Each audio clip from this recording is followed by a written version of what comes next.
lot about this term called engagement. How many have heard somebody in your teaching preparation program, or you've heard somebody talk about the most important thing that we can do is engage our students? Raise your hand if you've heard that, right?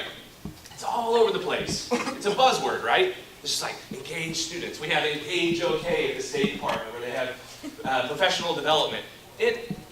What's interesting about education, and as you sort of do this for a while, you realize that so many times we throw around these words, we just throw them around, but we never quite define what we're talking about, right? We never quite make sure that everybody is aware and on the same page. Anyone have heard of Daniel Pink? Daniel Pink. Daniel Pink wrote a book called Drive. Does that ring any bells now? No? Okay. Well, Daniel Pink decided that he wanted to research about motivation. What motivates people to really stick with their profession, stick with things that they cared about?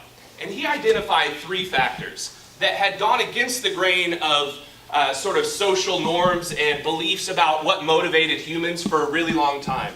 He identified these 3 things. He said the 3 things that really motivate humans to sort of work hard and do a good job are autonomy, mastery, and purpose. Autonomy means that you have the freedom to explore and approach things that you care about. That you're not always micromanaged, having to do everything, right? Because if you are always told this is what you have to do, you're rarely really excited about your job, right? The second one is mastery. You believe that people that are motivated will get a chance to excel, to grow, to learn in their profession or learn in their job, to have some level of I feel good about things, right? And the last thing was purpose. And the purpose thing has been kind of our mantra here at Mid-Del for the last few years, because this is what we do, right? We have a purpose. We change lives every single day in the classroom, okay? But the idea of purpose is that you are a part of something bigger than yourself, right? So what Daniel Pink did is he deconstructed the concept of motivation so that we can understand what's really going on. So what I hope to do today is deconstruct the idea of student engagement, right? So that we have a better understanding of what factors really go into what impacts engagement, right? Because this is a goal that we all want for our students. All right, so let's take a look at these. I believe there are 4 factors that are going to really impact whether a student, and frankly, whether you are engaged as an adult, right? The first one is emotion, all right? How do I feel? So let's imagine for a second, you woke up this morning about 10 minutes after you were supposed to, right? Anybody? Is that you? Yeah. It's like, how did you feel when that happened, right? That sense of panic, like, this is my first day. Like, I have to make a good impression, and I walk in, I've got different color socks on. You know, that's not good, right? You're nervous, you're scared. Here's the deal, if you had 2 different color socks on, you're worried about this, how much attention are you gonna pay to what's going on around here? No, you're like, are they watching me? You're looking around like you're trying to, pull your pants down so they can't see the socks, right? So here's the deal. If you don't feel good, if you feel scared, or you feel upset, or frankly, if you just physically don't feel good, that impacts our ability to pay attention to things. It impacts, if you've ever gone to work or gone to a job or been to school and you were sick, it's miserable, right? You're just sitting there and you got a headache. You can't function, right? So this is a factor that impacts whether we as adults or students are going to be engaged, okay? So, second is interest, right? Am I interested? Now, students are interested in lots of different things. Rarely is it geometry or learning what a metaphor is, right? Or how to, multiply fractions. Not most kids don't wake up in the morning I hope we get to multiply fractions today. That's what drives them. So excited about those fractions. Very rarely is that the case, right? But they are really, really excited about tons of other things, like the sport they play, or Pokemon. I mean, my kid knows probably 1,000 Pokemon, right? He just doesn't know the names of the kids in his class, right? like, it's crazy, you know? Like, they are so into these things, video games, all sorts of things that they care about, right? And, I hear this a lot. Kids these days just can't pay attention for very long. You ever seen a kid play a video game? Yeah, they can do that for like 12 hours straight. I mean, if I don't watch my two boys, I mean, they'll play and like I say, oh man, I wasn't paying attention. They've been playing for a couple hours now. I tell them, turn it off, turn it off. You know what the first thing they do? Two things. First thing they do, they say, I gotta go to the bathroom. Or, I am so hungry right now. They completely forgot to eat. They've been holding it in this whole time. I mean, they're so engaged. Like, you can't even, like, I'm looking right at them. Hey, how you doing? Hey, how was your day? You know what I mean? That is engaged, right? So the trick is to figure out what are the kids in my class interested in? And are there ways that I can still teach my subject, but bring in some of those things that I know my kids are interested in? Here's the problem though. You gotta get to know your kids, right? You've gotta find out who they are. And I realize that a lot of times this is easier for our elementary folks than our secondary because, you might have 26, 32, 35, 39, hopefully not that many. You've got maybe 120, 150, right? But that doesn't mean you can't still get a feel. What do you like? What do you enjoy? Asking kids. And try to find ways to bring that in. You can still multiply fractions with talking about Pokemon and like, oh, this Pokemon, oh, look at that. You can still do those things. The other part of this is realizing that, a lot of times students don't know what they would be interested in, right? And so we have an opportunity to hook kids on the things that we teach. We have an opportunity to awaken an interest that was dormant, that was not there before. But the way that you present something to a child can say, I love that. I want to do that. I want to be an engineer because of that, right? I want to do this because of this. I want to be a teacher because that one is really good. You know what I mean? Like, we have a chance to awaken this dormant interest in students because they had no idea they were going to fall in love with this subject or this content or this book. But the way you deliver that, the way that you bring it to them could change their life because they found something that they never knew they were interested in. Okay? All right, the third one is importance. All right? You can imagine kids sitting in the back of the room, right? You're talking about some subject, maybe you're reading a novel or something, and the kid's in the back like, when am I ever gonna need to know this in my life? Shakespeare, right? Like, when am I gonna need to know this, right? Here's the thing. This is one of the most challenging things because if you don't hear it once a week, you're lucky, right? Why do we need to know this, right? Like secondary, you guys like, especially math, like you get up into like calculus and stuff. When am I ever going to know this? Like, with a voice like that, you're probably going to really need to know calculus. You know what I mean? But here's the deal. We have to be ready. We have to be ready to help students understand why what we teach is important, how it's going to impact their lives. And I believe that we have to do that right now at the age the student is. Okay? As much as it would be really cool, I don't think that we can really convince a 6-year-old that they need to learn these math issues so that one day they will be able to calculate the interest on their mortgage and be able to, really, right? We need to find ways to make what we teach kids important right now, right? If we always say, well, you're going to use this someday, at what point do they get to practice living?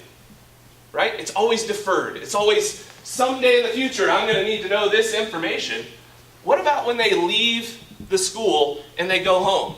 How are they going to use what you're teaching them right now? How are they going to use that in their house, when they go out in public, when they go shopping, when they do all these different things? How could they use what you're teaching in those things? And we've got to be able to think about that. Now, I'm not saying you can't sort of talk about the future stuff and sort of explain to them the importance, especially as they get older. But don't do that as a substitute to what they can use right now. Okay? All right. And the final one is efficacy. Can I do this? Okay? This is a game changer for kids. Okay? Anyone heard of Carol Dweck? Carol Dweck? She wrote a book called Mindset. And she identified two types of mindsets, two types of ways of thinking that we have as humans. One is a fixed mindset, and the other is a growth mindset. When we have a fixed mindset, we believe that abilities, strength, intelligence is just something that you're born with. You know, I was born to be a great athlete. I was born to be really good at math. I was born a really good reader, right? And we have these opinions that intelligence is something that's fixed. That I have an IQ and that IQ never changes. It's just what you're born with, right? A growth mindset believes that, you know what? I may not be good at this right now, but if I practice and I work at it, I can get better. It's the idea, which by the way is backed by a lot of brain research, that our brains are more like a muscle than sort of a stagnant thing. They're a muscle, and if we practice, if we use our brain like we work out with our muscles, that we can actually improve things, right? Here's the problem. We've got to be able to move our kids from that fixed mindset to that growth mindset. Just a show of hands, how many would say, I'm not good at math? Raise your hand. I'm not good at math. Yeah. Right? That's a big one. I feel sorry for you math people. Right? I mean, they just didn't like my subject. They just feel like they can't do yours. Right? I mean, they walk in, and many of the students that are coming to your class have already decided before they come into your class that they're not good at what you're trying to teach them for the next 175 days. And some of them believe they're never going to get better at it, right? Never going to get better. Spelling is another one, right? My wife still to this day says, not a good speller. Hey, are you a better speller than you were when you were 2 years old? Right? There's no like cap on when we can get better at something, right? It's just most of our improvement happens when we're little kids because our brains are just soaking stuff up, right? And at some point, we all feel like we plateau with some level of understanding or knowledge, but that's because probably somewhere along the line, we stopped working as hard as we did before, right? So the trick is, how can we get our kids to really understand that if they work at this, if they practice, if they do these things, that they can get better? Because that could be a game changer of helping your students believe that they can do this, all right?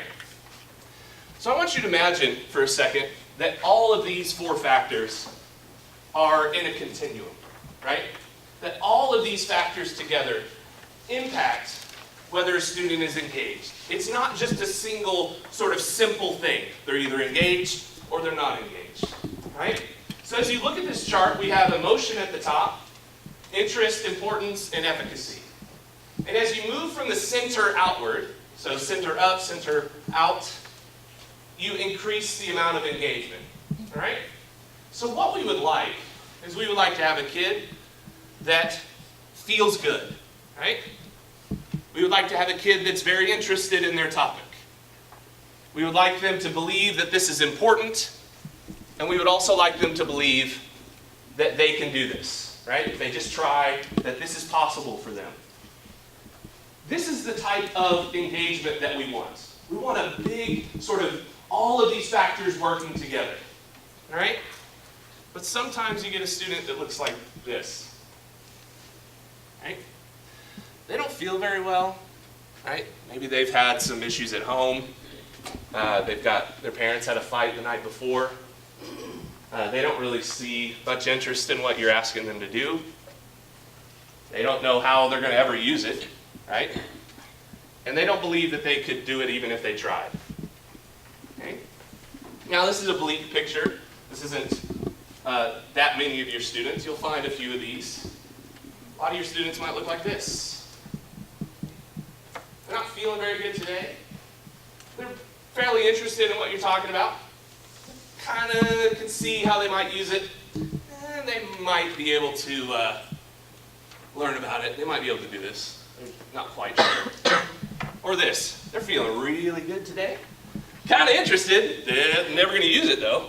And I'm not really sure if I can do it at all. Right? Do you see how this sort of decreases their ability to focus, right? Their engagement. Okay? So this is not just a sort of one-dimensional concept. We've got to find ways to address all four of these aspects if we really want to tap into students that are more engaged. All right, so what can we do? All right? This is what I want to challenge you right now at your tables. There are 4 sheets of paper. They are very colorful, right in the middle of your table. What I would like you to do is someone, hopefully secondary, you have someone at your table that can actually write legibly. Someone that can write legibly, I want you to be the recorder for your group. And I want you to just brainstorm for the next 5 or 6 minutes about these 4 questions. What can we do to provide an emotionally and physically safe place for students to learn? What can we do to use existing topics of interest for students and help them discover interest in new topics? What can we do to help students see the importance of what we teach? And what can we do to help students increase their self-efficacy? Right? You've got 4 different color sheets. I don't care how you do it. If you want to start with one and get some ideas and then move on to the next, or just bounce them off whenever you get them. But I want you to talk at your table. Think about what are some steps that you can do as a teacher, day 1, week 1, month 1, to impact student engagement in your classroom. So I have some final thoughts before we move on. Technology. Here's the deal. You remember when I said it's really frustrating when people talk about kids these days? I don't think kids are that much different. What I do think is different is how much the rest of the world has changed around us. Right? Think about all of these factors that technology has already figured out. Right? They've already figured out that if you get nice little buttons and woohoo and points and stuff, it just makes those little endorphins in your brain light up. You feel really good, right? You feel really good when you hear that buzz in your pocket and you see that somebody mentioned you on Facebook, right? And they like you, thumbs up, it makes you feel good, right? Advertising can figure out what you like based on what you search, and they can tailor the things that get in front of you based on that. They know what you're interested in, right? They know what you're interested in, right? So they find ways to say, oh, this is important to me to have social interaction. So I've got at the touch of my fingers, I can talk to my high school friends. I can finally get back. They can do this. And finally, efficacy. Almost every single game, app, video game has some sort of measure of leveling up. It starts out really easy, and it gives you the opportunity to succeed early. Building that belief that, you know what, if I just keep doing this, I can get better, right? It's not like the games that when I grew up, like Atari, and like it was impossible to get past level 2 in Top Gun. You could not land on the aircraft carrier. It was impossible, right? No, they got little things. You can get to all these levels, you feel good, you're getting better, you have that growth mindset. They figured this out, so we have to battle against that to be able to engage kids in our classroom. Secondly, your classroom culture, right? All of these things, many of these things you have control over. The mood, the feeling, the welcomeness that you provide on day one to your students, the feeling of security, of safety, the way you set up your classroom, the way you talk to kids, the way you talk to them about what they can and can't do with their lives. All of these things have an impact on what they think they will be able to do. Lesson planning. You're sitting down, you're writing a lesson, you're figuring out, what am I going to do today? What lesson am I going to teach tomorrow or this next week? Right? For most new teachers, it's going to be like the night before, or like 7:30 in the morning. What am I going to do? Right? Just keep your head above water, right? Okay? Just think about these. Have these 4 questions, those 4 elements just up there. What am I going to do to make the kids feel safe? How can I help them feel good in this lesson? What am I going to do to tap into their interests or help them understand why this is important? Right? How am I going to help them know that if they practice, they can get better? Just add those questions in. You're not always going to get all 4. You got to give yourself a break. You're not going to be perfect, right? But if you just think about this a little bit more, you've got a better chance of expanding that circle, expanding that square, of adding a little bit more engagement. And the last thing is this. I want you to be able to reflect. At the end of the day, you look back and you say, you know what? I had like 3 kids fall asleep today. They were just kind of grumbling. They were talking to each other all day, right? Maybe it's in the middle of the lesson and they're like, they're out, right? Or they're all trying to secretly text under their table and you see their eyes glowing like some weird, scary creature, right? Instead of automatically assuming, oh, that kid's rude, that kid's kind of a punk, how dare you fall asleep in my class, right? Just pause for a second and ask yourself, might it be one of these 4 things? Might there be something lacking in one of these 4? Might they not be feeling well today, right? Might they not be interested in this activity? Do they not understand why this is important? Or do they not even believe that they can do this? Just take a moment and realize that that kid has so much potential. And maybe, just maybe, if I could change some things as a teacher, that they might turn around and be really successful. I want to thank you all so much for being a part of Middell. I, on behalf of all of our staff, welcome, and I wish you the very, very best in your first year teaching. Thank you.